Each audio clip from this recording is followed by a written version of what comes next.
like the specific examples, this isn't all your options. This is just like some, and then kind of use the terminology to like pick out others you could do.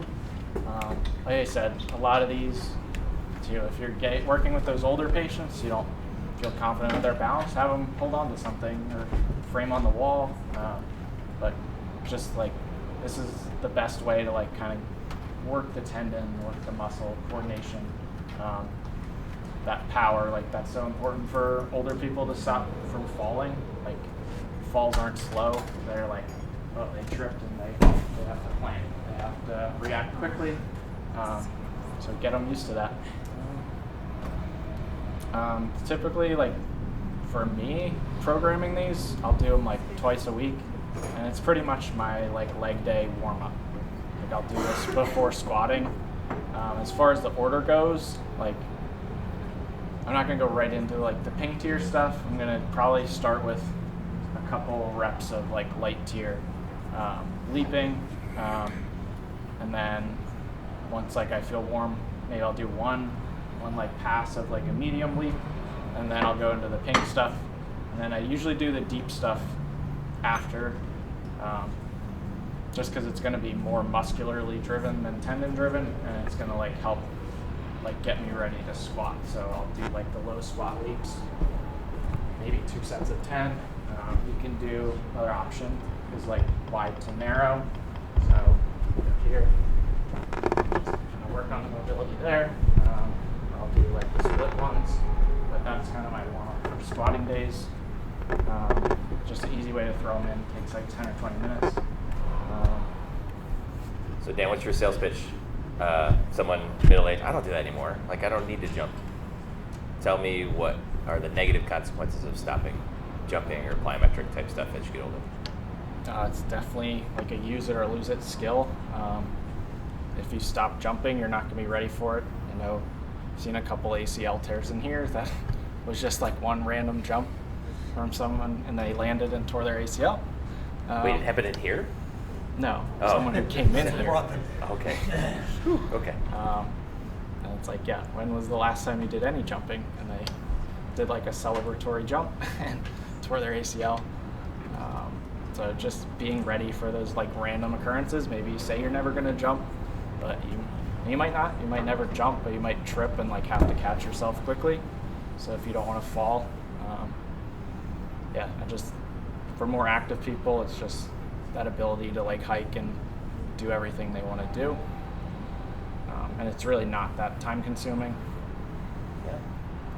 And from a tissue standpoint, like what happens to tissues, especially in your lower extremities, if you just stop doing holistic type movements? They stiffen up. Like if you're not doing anything fast or heavy, your tendons aren't really getting stimulated, and like all these people come in with like degenerative tendon tears and stuff like that. It'll definitely help like offset that. Like their tendons are just, the quality's not good just from not doing anything. So you'll have a stronger, more healthy tendon if you use it. So if someone said, hey, I just want to like not suck when I get older, like plyometrics would definitely be some part of what they do on top of all the other stuff that we tell them. Yeah, just to stay healthy and not break down over time like everybody expects. But yeah, I've seen videos of people in their 60s, 70s, 80s doing these. Even though like single leg hopping is probably light tier, but to be able to do that when you're 60 is really good. They've probably been doing it for a while. So you just mentioned you work some of this stuff up into like a warm up before like a leg routine or something like that, right? Mm-hmm. Like workout. All right. So this is just a completely selfish question. I've got flag football practice tonight for 6th grade to like 8th grade. Would doing these plyometric things be a good warm up before like a practice? Yeah, absolutely. Yeah, so I'm just some of these things we kind of went through today. Yeah, you just, I mean, if it's the first time, just throwing like the forward and lateral like leaping, light tier, medium tier. Yeah. Maybe some like the low squat hops. Kids like doing that stuff too. Like, they'll probably have fun with it. Sweet. So we got warm up tonight. Thank you. Yep. And I didn't cover it at all, but like this is all lower body. Do upper body plyometrics too. I mean, that's a whole different conversation. But the basic like physiology is the same. You're not going to have as quick ground contact times with upper body plyos, but you're still going to get like the benefits. I mean, I didn't see much research on like ground contact times for upper body plyos, but it was closer to like a second. But you can do, yeah, same thing, plyo push-ups, just plank, little hops. If they can't do that, get on the wall, single arm plyo, just to start loading, like the same thing, tendons, wrist, elbow, shoulder. Kind of fall into the wall a little, do a little hop stuff there. Make sure they're not like bending too much. I mean, you could do like almost like a deep tier there, but yeah, you can work with it.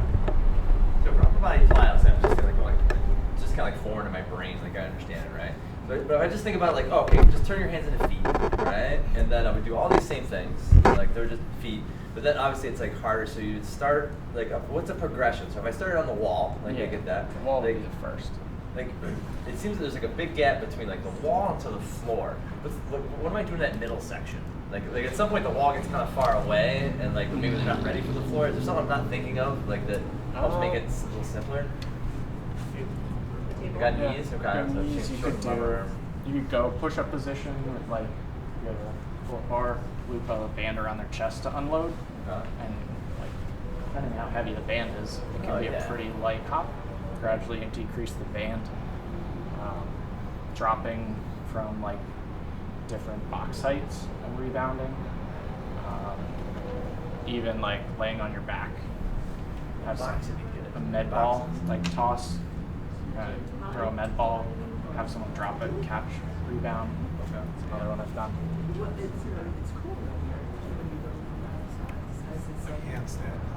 Yeah. Oh, was that on the gym class thing as well? Handstand hops or just the handstand push-ups? Just handstand pull. All right, if you, try some of those out. Like, most people are gonna start light. It's really easy. You could use, if I had to pick like 3 forward leaps, lateral leaps, low squat leaps, and that's like a good starting point for most people. If you just do 2 or 3 sets of 10 of each of those, you're gonna hit that like beginner like contact amount. You can do all those basically supported. Yeah, if you need any other examples or different variations, just let me know. Thanks, Dan. Thank you.